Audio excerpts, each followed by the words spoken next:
આજે જાંબુ બનાવવા છે, ગુલાબ જાંબુ.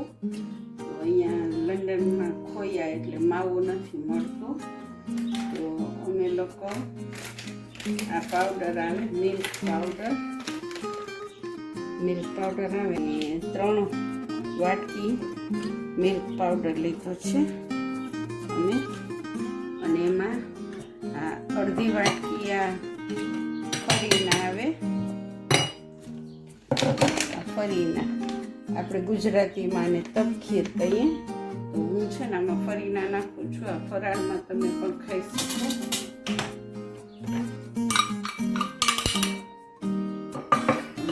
કેસર છે આ, તો એમાં અમે કેસર નાખીએ થોડુંક ચાસણીમાં નાખવાનું, એટલે ચાસણી ફાઈન લાગે.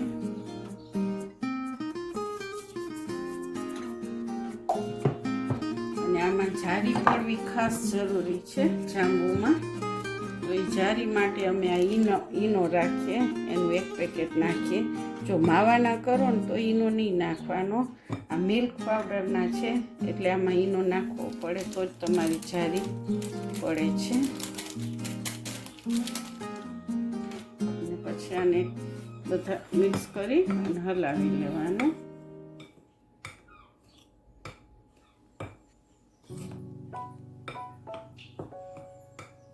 ત્રણ વાટકી પાવડર છે તો એમાં 2 વાટકી સુગર જોઈએ. 2 વાટકી આપણે સુગર લીધી છે. આ બ્રાઉન સુગર છે ને એટલે મોરી હોય, તો 2 વાટકી લીધી છે. આમાં માપ રાખ્યો છે 3 વાટકી મિલ્ક પાવડર, અડધી વાટકી ફરીના પાવડર, ફરીના એટલે તપખીર, અને 2 વાટકી બ્રાઉન સુગર. જો વ્હાઈટ સુગર હોય ને તો 1.5 લેવાની, એ બહુ સ્વીટ હોય. આ બ્રાઉન છે ને એટલી સ્વીટ ના હોય. અને આપણે 3 વાટકી પાણી, રાઈટ માપ છે. 3 વાટકી પાવડર, 3 વાટકી પાણી. પછી આપણે આને ચાસણી થવા મૂકીએ ત્યાં ગેસ ઉપર. ચાસણી થશે, એ ચાસણી બહુ ચીકણી ના બનાવવાની હોય, એકદમ લોટ બાંધી એવું બાંધવાનું, અને બધું મિક્સ કરીને હલાવી લેવાનું.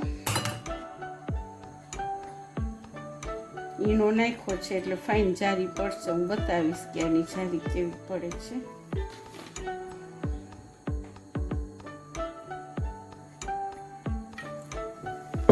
હવે આને 2 મિનિટ સુધી આમ મસળવાનું, એટલે એકદમ માવા જેવો થઈ જાય.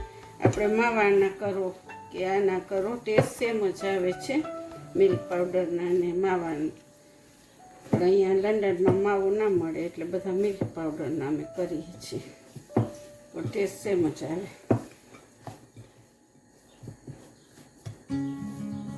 જો બાંધી લેવાનો લોટ, માવા જેવો જ લાગે આમ. આપણે આને જેવો શેપ દેવો હોય એવો દેવાનો. તમને રાઉન્ડ કરવા હોય તો ગોળ ગોળ રાઉન્ડ કરવાના, અને જાંબુ જેવા કરવા હોય તો જાંબુ જેવા કરવાના. પણ મને જાંબુ જેવા જ ગમે છે એટલે હું સેમ આવો જાંબુ જેવો શેપ આપું છું. બધાને કરી લેવાના. પછી ઘી મૂકી દીધું છે ગરમ થવા ઓલરેડી.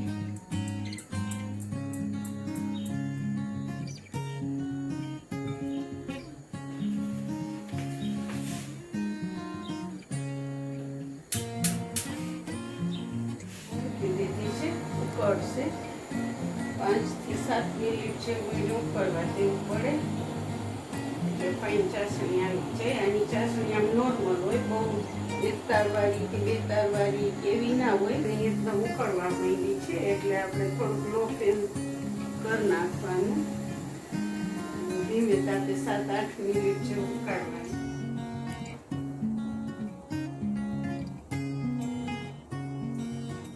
મેં વાળી લીધા છે, મને શેપ આવો ગમે એટલે મેં આવા વાળ્યા છે. ઘણા ગોળ વારે, ગોળ જેને ગમે એવા વારે. અને ચાસણી હવે ઉકળવા માંડી છે. હજી હું 3-4 મિનિટ જેવું રાખીશ, અને આમાં જો કેસર નાખ્યો છે એટલે કેસર આ રહ્યું છે. કેસરનો કલર ફાઇન લાગે અને ટેસ્ટ પણ બહુ જ ફાઇન લાગે કેસરથી. આ સ્પેનનું કેસર છે. અને હવે ઘી મેં મૂકી દીધું છે ઉકાળવા માટે. હવે હું જાંબુ એમાં તરીશ, એક એક કરી અને એમાં હું જાંબુ તરવાની રીત થોડીક છે ને જુદી છે. તરત આપણે ઝારો કે ચમચો કે નહીં મારવાનો, એને કોરે હાથે રાઉન્ડ એન્ડ રાઉન્ડ ફેરવવાનું જરાક, એટલે જાંબુ એકબીજામાં ચોટે. અને અત્યારે જો અને લોમાં રાખ્યું છે, ઘી આવી જાય પછી લોમાં રાખવાનું. જો તમને દેખાતું હશે કે જાંબુ એક એક જાંબુને આપણે ફેરવશું, તમને દેખાશે હવે. અને આ એકદમ કાળાઈ નહીં ને એકદમ વ્હાઈટ જેવાય નહીં, થોડાક ડાર્ક દેખાવા જોઈએ એવા કરવાના.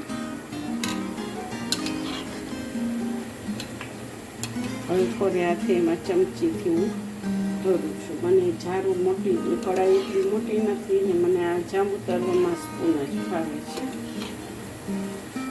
એક એક કરીને ઉલટાવવાના એને.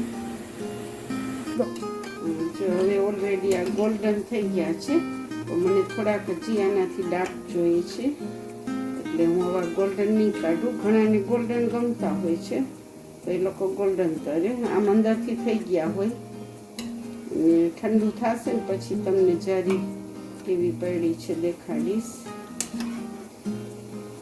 હવે તમે જોઈ શકશો કે હવે આ બારે કાઢવા જેવા થઈ ગયા છે. ત્યારે આપણે મને એવો કલર ગમે છે, સેમ લાઈક એવો કલર. અને ખાસો તો એટલા ટેસ્ટી લાગશે. હવે આપણે ગેસને પહેલાં સાવ સ્લો કરી નાખવાનું અને પછી એક એક કરી અને જાંબુ કાઢવાનું.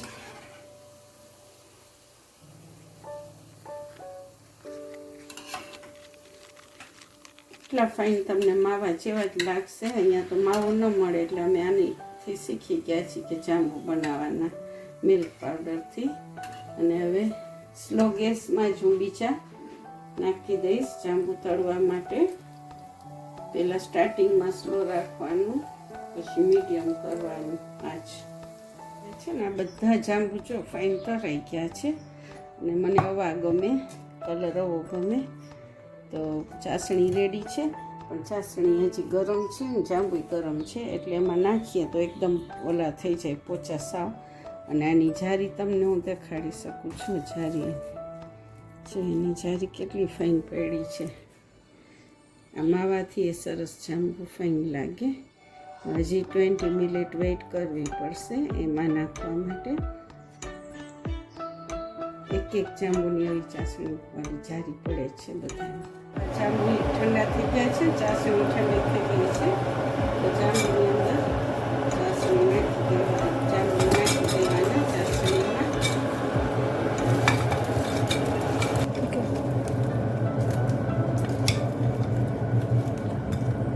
જે જાંબુ રેડી થઈ ગયા છે ચાસણીમાં બોળી દીધા છે આપણે. બે ઠંડા થાય પછી જ બોળવાના. અને આ બ્રાઉન અને આ આપણા જાંબુ રેડી.